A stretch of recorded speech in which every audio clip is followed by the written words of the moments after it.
Hi everyone. In my previous video, we learned about series and parallel circuits and series and parallel combination of resistors. How to find the total resistance when the resistors are connected in series as well as parallel circuits. And we also learned the difference between series and parallel circuits and the examples of series and parallel circuits. So now in this video, we are going to learn about a new topic is known as Kirchhoff's laws. We are going to learn about Kirchhoff's laws. And here we have two types of Kirchhoff's laws, and one is related to voltage and next one is related to current. So here we have two types of Kirchhoff's laws. The first law is known as junction law.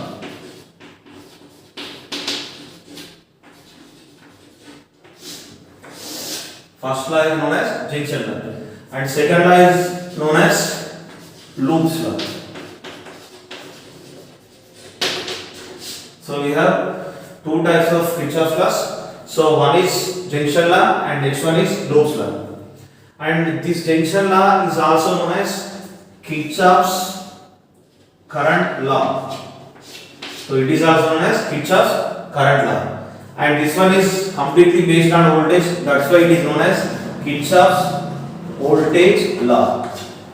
Simply KCL and KVL.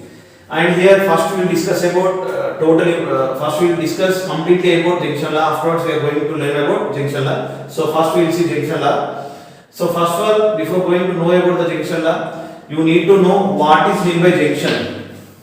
What is meant by junction? So junction is a point in the electric circuit. So at that point the total current is distributed in various directions. So once again I am reminding, junction is a point. At that point the total current is distributed in various directions, and it is also known as, it is a point at which the total two or three wires, conducting wires, are going to meet. It is a point, at that point two or three electric wires are going to meet, are going to connect. So that is known as junction. And this particular junction law is completely based on current. It is related to current here. And this particular junction law is proposed and it is based on, so one more property. So that is law of conservation of charge. Law of conservation of charge. So this junction law is based on another principle. This principle is nothing but law of conservation of charge. So what is meant by law of conservation of charge means the total amount of charge is always remains constant. The amount of total charge will remains constant. So based on this principle, this junction law is proposed here. So now we will see the definition of junction law. I am going to explain the definition of junction law here. The definition of junction law is that sum of the current which is flowing into the junction, sum of the currents which are flowing into the junction is exactly equals to sum of the current which are leaving the junction. So for example, so this point is considered as one junction. So at this junction we have four wires. So these are the four conducting wires. So in these four wires the current is flowing in different directions. For example, in this one the current is flowing in this direction. So in the second wire current is flowing in this particular direction. Similarly, so in that four wires current is flowing in different directions. So these all the wires are going to meet at this point. That's why this point is considered as junction J. So we are assuming that the strengths of the current, the magnitudes of the current flowing in different wires, four wires respectively, is considered as. So in this wire we will consider current I1. So in this I2. So in this one I3, and in this one I4. So these are the strengths or magnitudes of current which are flowing in the respective four wires. So now we are going to apply the junction law for this example. So first of all, try to observe this diagram carefully. So this is the junction. We have four wires here and we have four currents. So once again we will go to the definition here. According to the definition, we have sum of the currents flowing into the junction. is exactly equals to sum of the current leaving the junction. So now I am going to apply the junction law for this example here. We will write sum of currents flowing into junction is equals to sum of currents leaving the junction.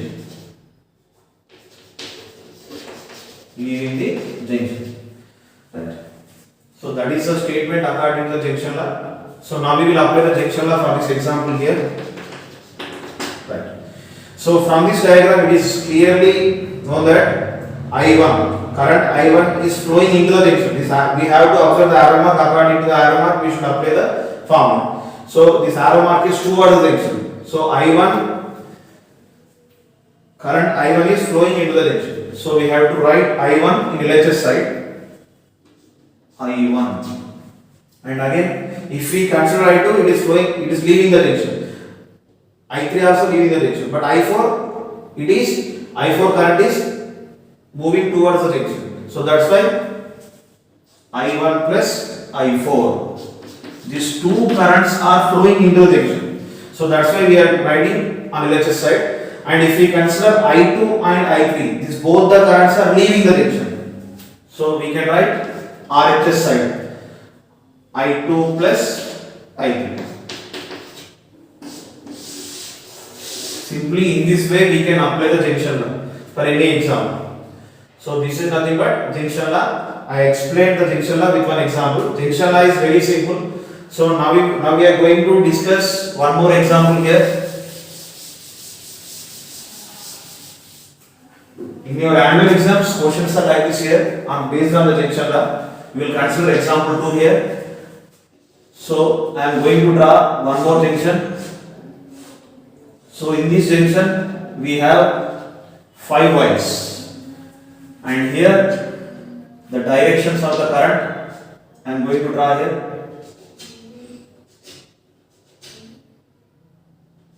So these are the directions of current in that 5 wires. So in this particular example, they have given the values of current here. So in this first wire, 5 amperes of current is flowing. In this second wire, X amperes. In the third wire, 1 ampere. In fourth wire, 2 amperes. And in the last wire, we will consider 1 ampere again. So this is the question here.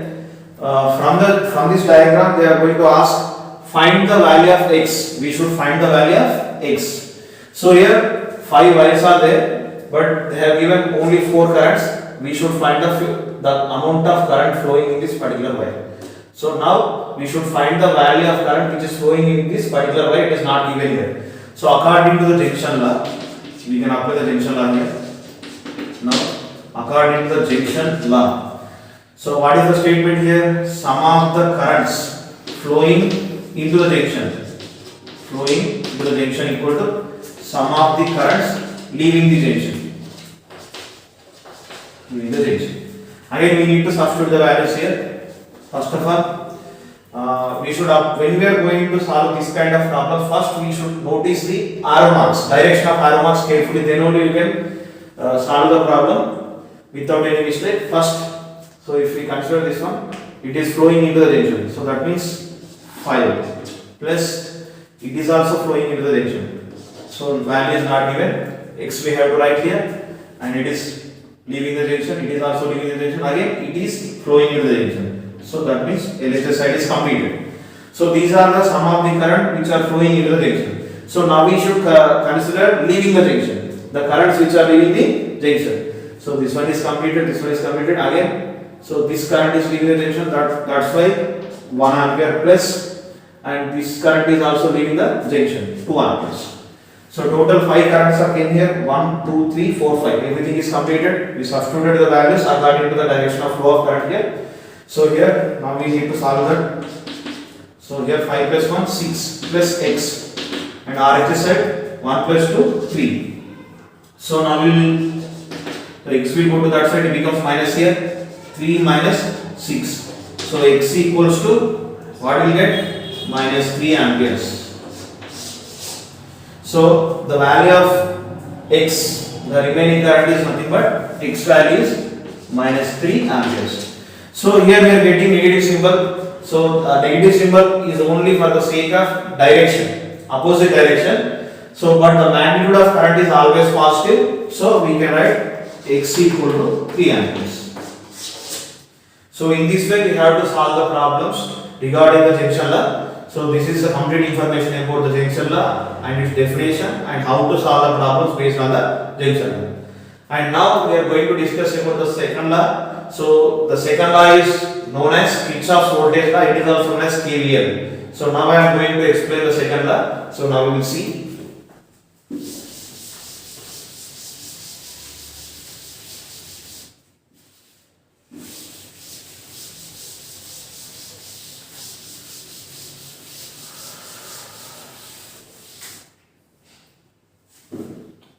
Okay friends, after the completion of junction law, so now we are going to know about the Kirchhoff's voltage law and it is also known as Loops law. Second law is known as Loops law and it is also known as Kirchhoff's voltage law. So why? Because this law is completely related to voltage in the circuit. Voltage or potential difference or EMF. And this particular Loops law is based on law of conservation of charge. It is based on law of conservation of charge. Law of conservation of energy. So this is based on law of conservation of energy. And first law is based on law of conservation of charge. Right. So now first we need to know about what is meant by loop. So loop is a single complete closed circuit. So once again I am reminding here what is meant by loop means. Loop is a single complete closed circuit. So that is nothing but loop. And in simple way, loop is nothing but one circuit. So it's nothing but one circuit. And here now we will see the definition of Loops law. So if we consider the definition of Loops law, so it is completely related to voltage or potential difference. So we can define the Loops law in this way here. The algebraic sum of the change in potential difference. The algebraic sum of the change in potential difference across the electric components within a single loop. Across the electric components within a single loop should be equals to 0. So once again I will explain the Loops law here. Sum of the change in potential differences. Sum of the change in potential differences across the components which are connected in a single loop. Should be equals to 0. So this is the definition of Loops law. So here regarding this Loops law or regarding this Kirchhoff voltage law, we need to know some rules. These rules are related to voltage here. Like we discussed in light lesson, rules of ray diagrams, rules of sign convention. So like that here also we have to discuss some rules. So when we have to consider the potential difference as positive, when we have to consider the potential difference as negative. So now I am going to explain the rules of sign convention. Rules of, this side I will explain here. Rules of sign convention for potential difference or else voltage. So we have 4 rules. These rules are the most important. Without knowing these rules, we cannot solve the problems related to voltage law. And it is not like Kirchhoff first law. It is somewhat difficult. Try to understand. Concentrate here. So how many rules we have? 4 rules we have. So first rule, we will consider the first rule, and we will consider this first rule is related to battery or cell.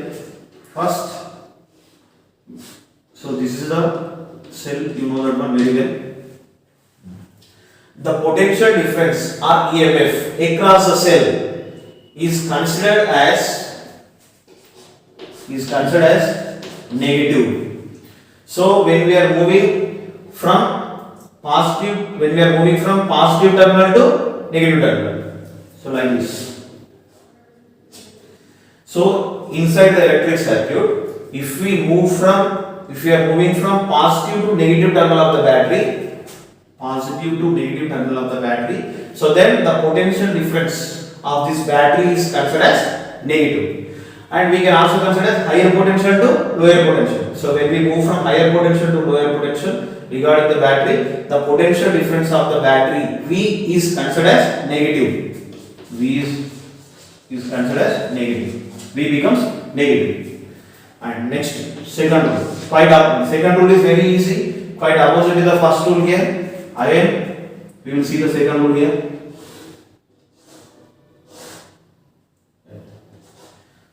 So in case of electric circuit, when we are solving the problems, if we move from lower potential to higher potential, RS, negative terminal to positive terminal of the battery, so then the potential difference of the battery becomes positive. V becomes positive. So everyone should remember these two laws here. They are very easy. So if we move from positive to negative terminal with respect to battery, V becomes potential difference of the battery becomes negative. And here if we move from negative to positive to the battery, then potential difference across the battery is considered as positive. So these are the two laws. They are very simple here. So now we will see the remaining two laws.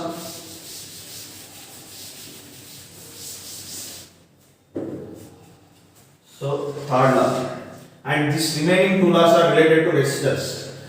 So first, for that sake, I am going to draw the symbol of resistor here, R, and potential difference across the resistor is V. Right. So the direction of the current flowing through the resistor is denoted here. There it is moving from left to right. So now I will explain the third rule. So the potential difference across the resistor, becomes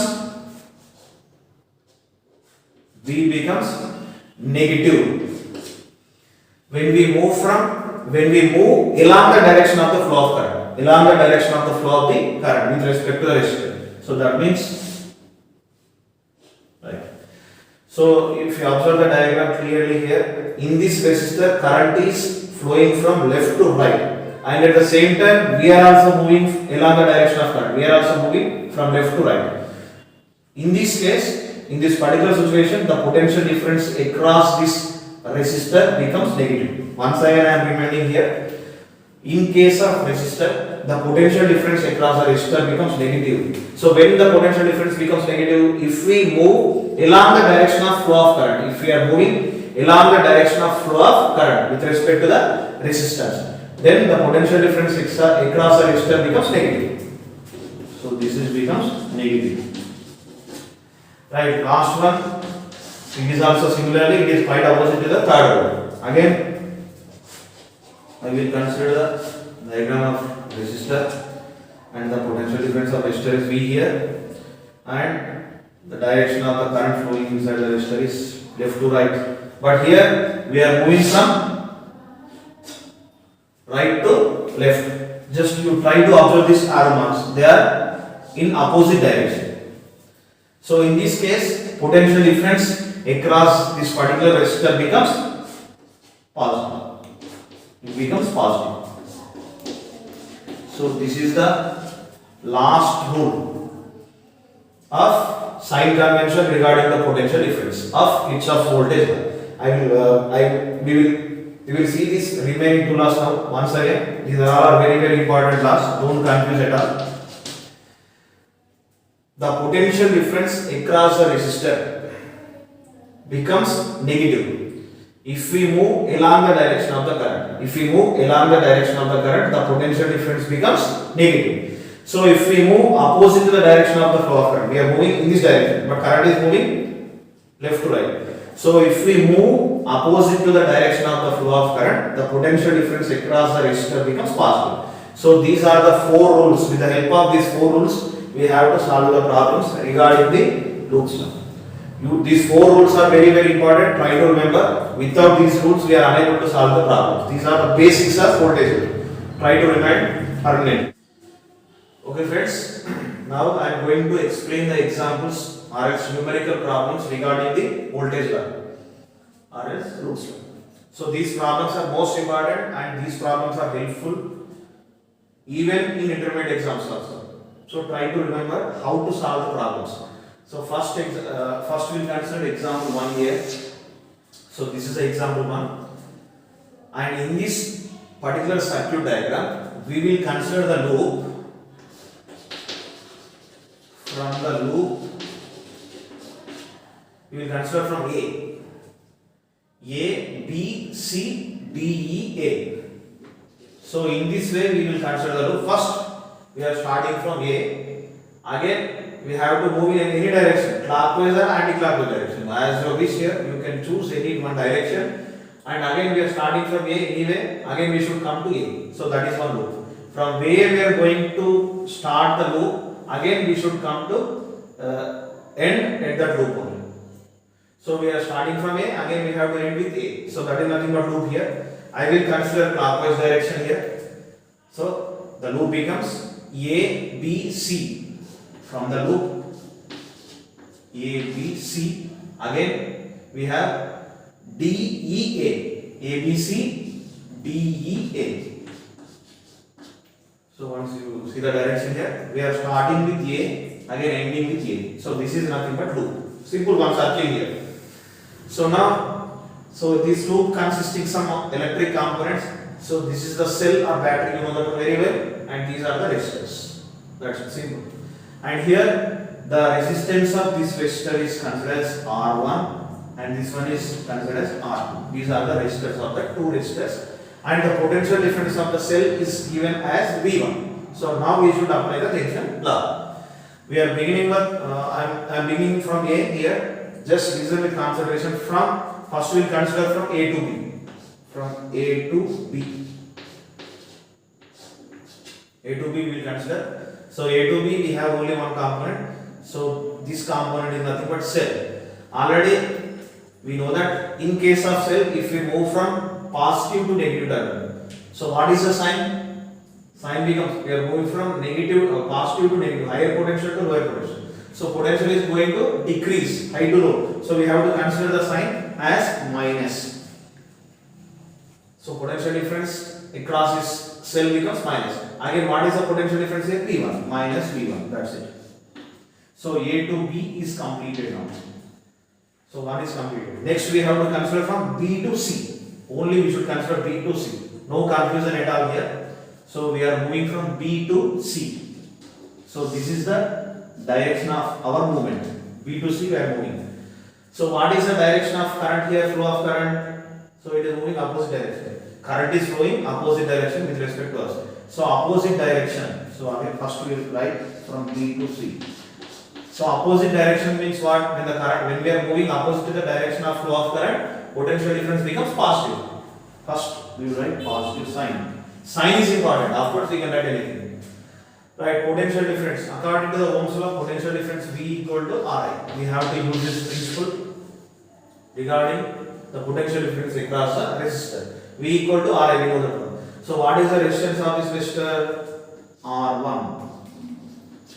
What is the magnitude of current flowing in this resistor? I. R1 I. That's right. Second one is completed. B to C also completed. So now we will consider, we have to move from C to D. C to D. Does any component is there between C to D? No component is there. So there is no change in potential difference.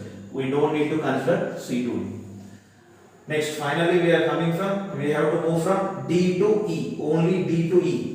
So in this direction we are moving. Okay.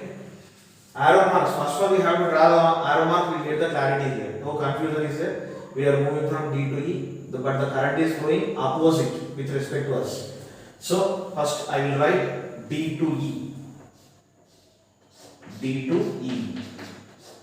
So we are moving opposite the direction of the flow of the current. So it becomes, potential difference becomes positive. So what is the resistance of this one? Resistor R2. only one current is flowing here, that magnitude of the current is I, R to I. So this is also finished. And what is the remaining one? E to A. There is no component is there between E to A, so we don't need to consider. Why? Because without any component there is no change in potential difference. So that is nothing. E to A. D to E is completed, E to E is also completed.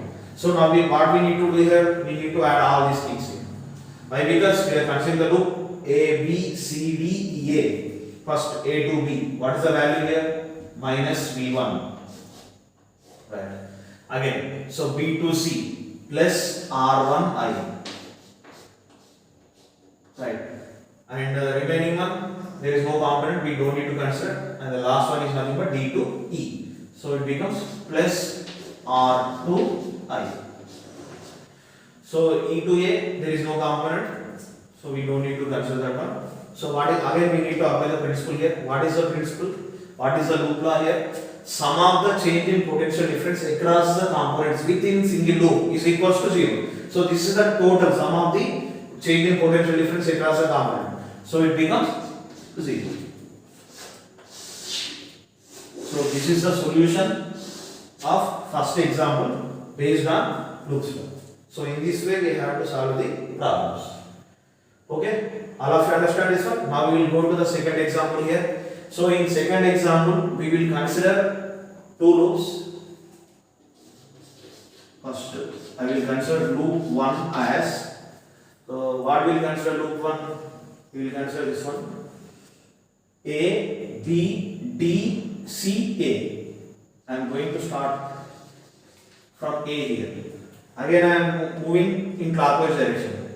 So what is the loop? Loop 1 from, what is that? A to B, after B to D, D to C, and C to finally A. So this loop I want to consider here, A, B, D, C, A. Just try to observe the diagram here. A, B, D, C, A. Only this loop we are going to consider. Clockwise direction. So now we will, are you ready here? Now we are going to apply the loop law here. First we are moving from A to B. Directly I will write here A to B. So if we consider A to B, we have one cell. So here we are moving from high potential to low potential. So it becomes negative. So what is the negative sign? We have to keep here. What is the potential difference here of cell? V1 minus V1. It is completed. Right. So this one is completed. Again we have resistor. The resistance of this resistor is R1. So direction of the current is in this direction, but we are moving from A to B. So this is the direction of movement of a. So we are moving opposite to the direction of the current. Opposite to the direction of current means simply positive. So V equal to Rn. What is the resistance here? R1. What is the magnitude of current? I1. Simple. So this one is completed. So A to B is completed here. A to B is completed. So now B to D. So in between B to D we don't have any components. We don't need to consider the potential difference B to D. And the remaining is D to C. Again we are moving from D to C. And here we have a resistor here. So here magnitude of current is I2. Observe carefully. So this is the magnitude of current which is flowing in this particular resistor. So here we are moving from D to E. Right. Observe the direction there. We are moving along the direction of flow of current. So if we move along the direction of flow of current, what is the sign? Sign becomes negative. So again V equal to Ri. Resistance is R2. Magnitude of current is I2. R2 I2. So this is finished. And again we have one cell here. Last one. So we are moving from low to high, negative terminal to positive terminal. Potential difference becomes positive. So we have to keep plus, and potential difference is V2. Right. So C to A, we don't have any components, potential difference is nothing here. So this is the first loop completed. From the loop ABDCA, the total potential difference is minus V1 plus R1I1 minus R2I2 plus V2. So it is a sum of the change in potential difference across the components within the loop ABD CA. So according to the loop law, it becomes 0. So first loop is completed. Right. So we will consider one more loop. So from the loop 2 we will consider, and in case of loop 2 we will consider the different loop here.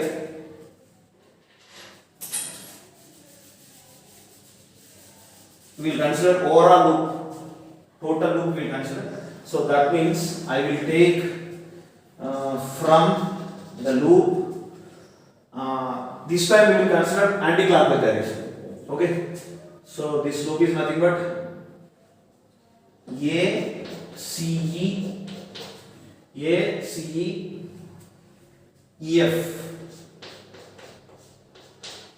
Again from F to F, D, B. F, D, B. B to A again. B to A. So this is the big loop I am going to consider. I want to explain this loop in anti-clockwise direction.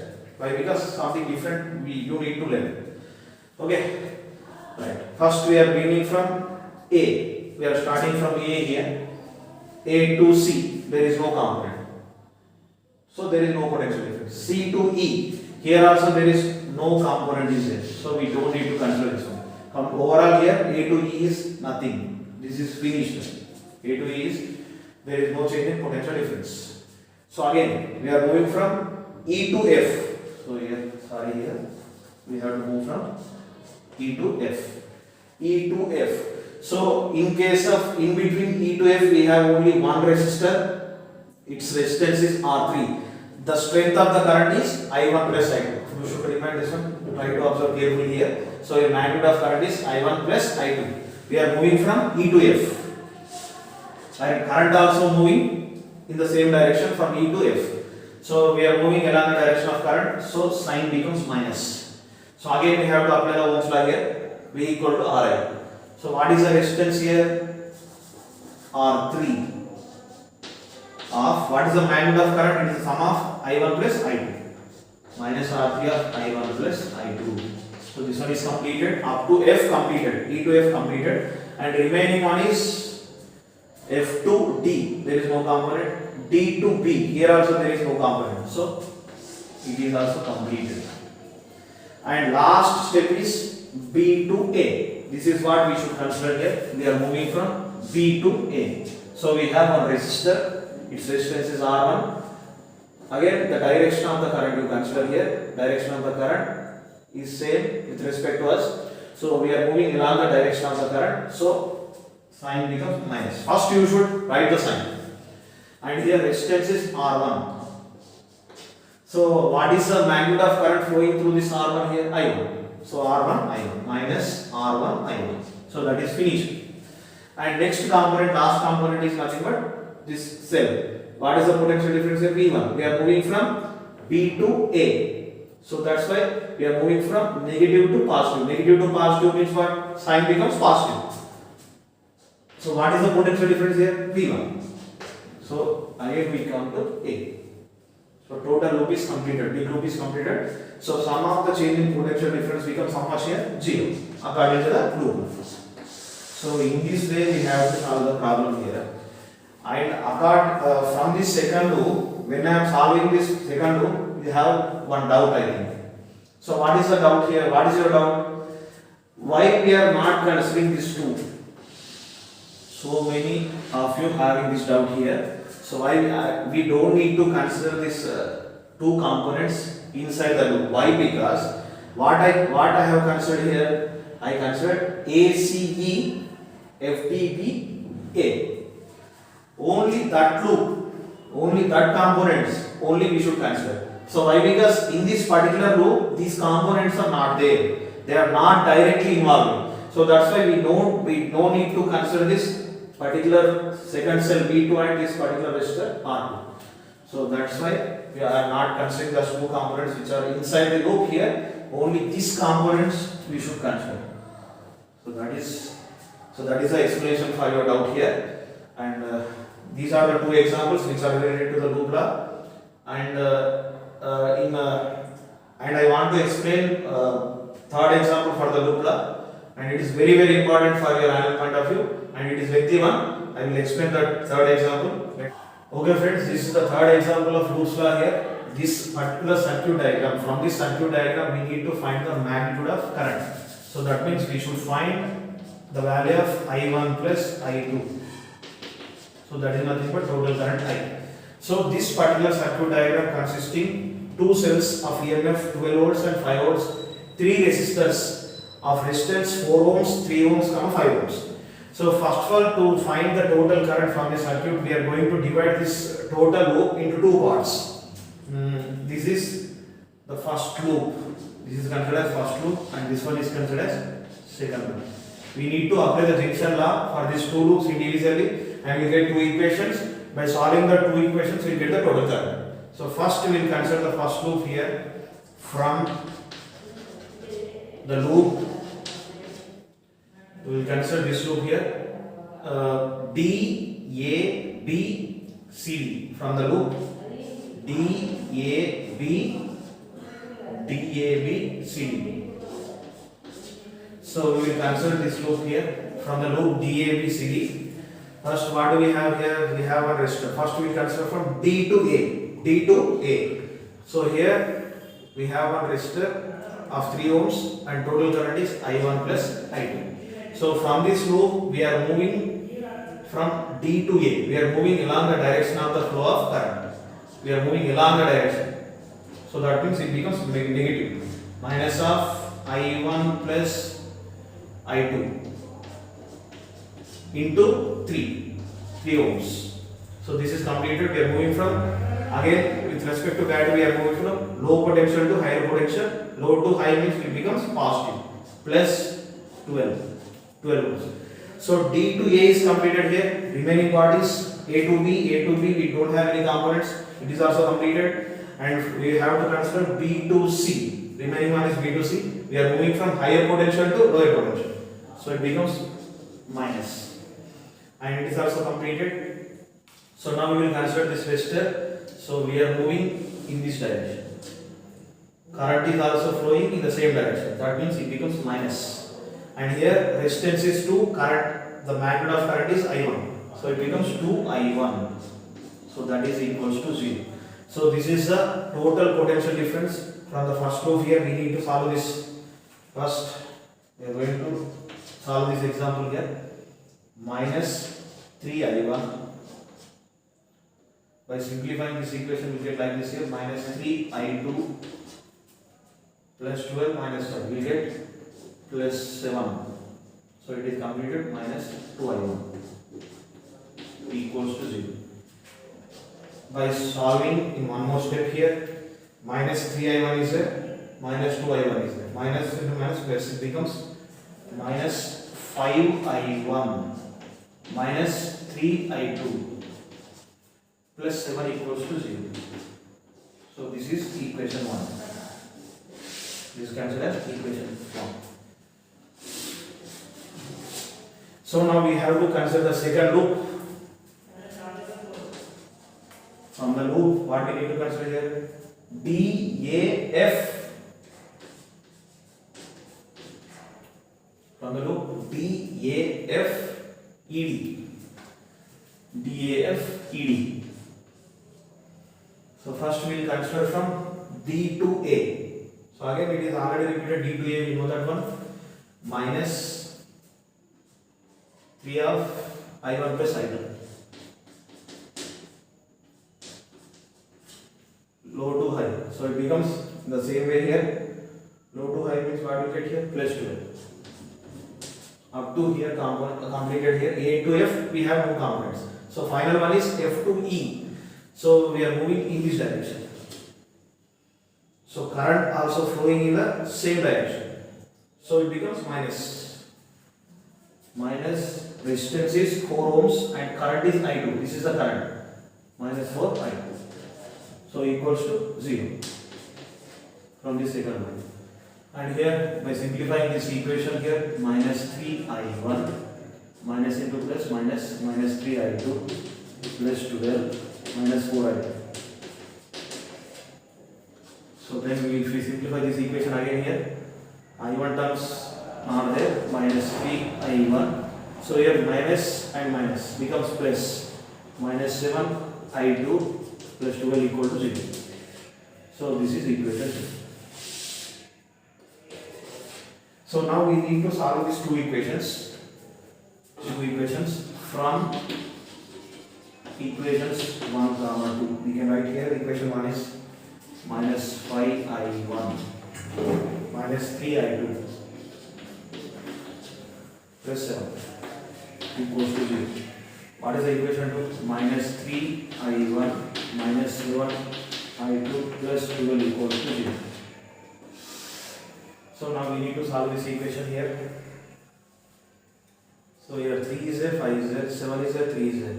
So we need to multiply with another number, then the equations will become equal. Then we can solve. So here we will multiply the equation 1 with 3, multiply the equation with 5. So then we will get again 3 into 5 minus 59, 3 into 3 minus 9I2. What will get? 3 7 21 equals to 0. And here we need to multiply the second equation with 5 minus 15I1, 5 7 35 minus 35I2, 5 12 60 plus 60 equals to 0. Now we need to solve this equation. So here both the terms are same, signs are same. We need to change the sign here, plus, and here plus means minus. So minus 15 plus 15 gets cancelled here, and here 35 minus 9. What is the remaining value? 35 minus 9. First we will write plus I2. So we need to do the subtraction. 35 minus 9. 15. If we remove 9 from 15, we get 6, and here we get 26. So what do you get here? You completed 26I2, and this is completed. And next here minus term is big one, minus 60 minus 21. So what do you get here? 60 minus 21.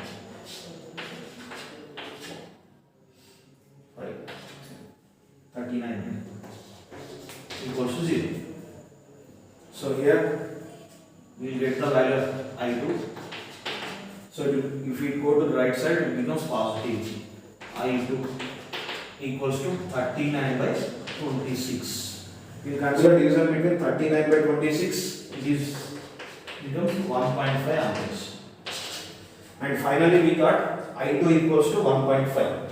Value of I2 is 1.5. I am going to rub this one. There is no enough space for us to solve this. Now we need to substitute this I2 value in any one of the equation. We are using equation 1.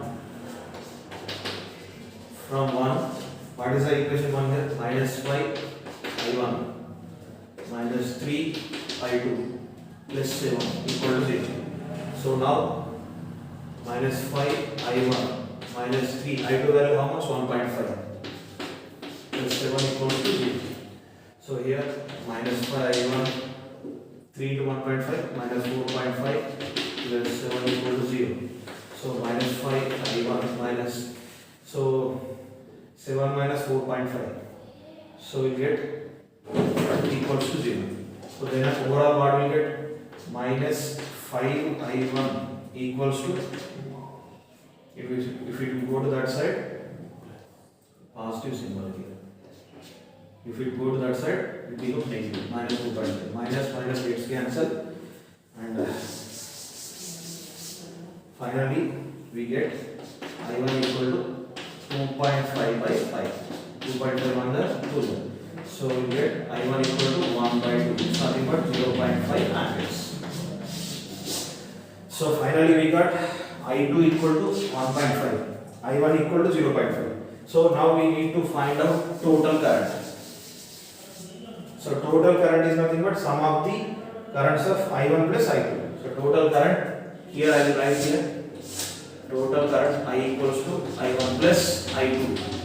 So what is the value of I1? 0.5. What is the value of I2? 1.7. You get total current I equal to 2 amperes. Right. So that is the answer. In this way, we have to solve the problems regarding the loop law. So first, when we are going to solve the problems regarding the loop law, first we should observe the sign here and substitute all the values according to the statement of the loop law and use the equations from the loops and solve that one. We will get this answer. Thank you, friends. In this video, I have explained. We learned about loop laws and examples of loop laws. So all the examples regarding the loop law. This problem is most important for 4 marks in your annual exam. In this way, we should substitute the values and in this way get the answer. Very carefully about the sign. When we have to take positive and when we have to take negative, then only we get the answer. Thank you, friends. Thank you, everyone. If you really like my content and my subject, please subscribe my channel and give your support to my channel. Thank you, everyone. Thank you.